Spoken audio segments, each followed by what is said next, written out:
आज चेहऱ्यावरती हसू आहे, आंतरी दुःख आहे, कारण हा जो मदतीचा भाग आहे तो सुखातला नाही तर दुःखातला आहे. म्हणून एक हात मदतीचा समाज विकास संस्था, महाराष्ट्र लोकविकास मंच आणि उत्तरदायित्व एनजीओ फाउंडेशन, महाराष्ट्रामध्ये स्वयंसेवी कार्य करणारे हजारो कार्यकर्ते आज आळंदीच्या या पवित्र भूमीमध्ये अडचणीत सापडलेल्या, पुरामध्ये घराची अन्नधान्य, कपडे लत्ते हे सगळं भिजलेलं आहे. आणि म्हणून मग ज्यांना पुरामध्ये त्रास झाला त्यांना एक वंजळ मदतीसाठी हा उपक्रम आपण या ठिकाणी घेतलेला आहे. तुम्ही माझ्यासाठी सन्मानित आहात, कारण हा काही भाग मदतीचा खूप आहे असं नाही. हा उत्तरदायित्वाचा जो भाग आहे तो सन्मानाचा आहे, अधिकाराचा भाग आहे. एवढंच मी बोलेन. तुम्ही डाकले सरांच्या विनंतीला मान देऊन आलात त्याबद्दल खऱ्या अर्थाने मी तुमचे आभार मानतो. तुम्ही आणि मी एकाच विचारपीठावरचे आहोत, एकाच घरातले, एकाच कुटुंबातले, एकाच राज्यातले आपण भावंड आहोत.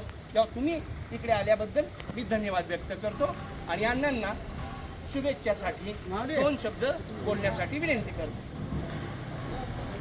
आज या ठिकाणी आळंदीच्या पवित्र भूमीमध्ये मागच्या 15 दिवसापूर्वी, 8-10 दिवसापूर्वी जो पूर आला होता, त्या पुरामध्ये जी कुटुंब आपदग्रस्त झाली, पूरग्रस्त झाली, ज्यांचं कौटुंबिक घरातलं साहित्य हे पुरामुळे नुकसानीत आलं, जगण्यासाठी लागणाऱ्या आवश्यक गोष्टी या पुरामुळे, पाण्यामुळे खराब झाल्या, अशांना तातडीनं मदत देण्याच्यासाठी समाज विकास संस्था, महाराष्ट्र लोकविकास मंच, उत्तरदायित्व एनजीओ फाउंडेशन यांनी ही तातडीनं कारवाई केली. आणि आज आपल्या आळंदीमध्ये 16 जुलै 2026 रोजी या ठिकाणी अत्यंत तातडीनं लागणाऱ्या वस्तूंचं या सर्व आपदग्रस्त कुटुंबियांना वाटप होत आहे. हे वाटप घडवून आणलेलं आहे समाज विकास संस्थेनी, महाराष्ट्र लोकविकास मंचनी आणि सर्व टीमनी.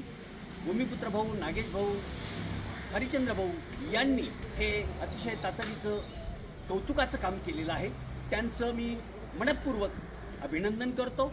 आणि अशा पद्धतीने कुटुंब जे आपदग्रस्त झाली होती त्यांच्यापर्यंत तातडीनं मदत पोहोचवली त्याबद्दल त्यांना मनपूर्वक धन्यवाद देतो.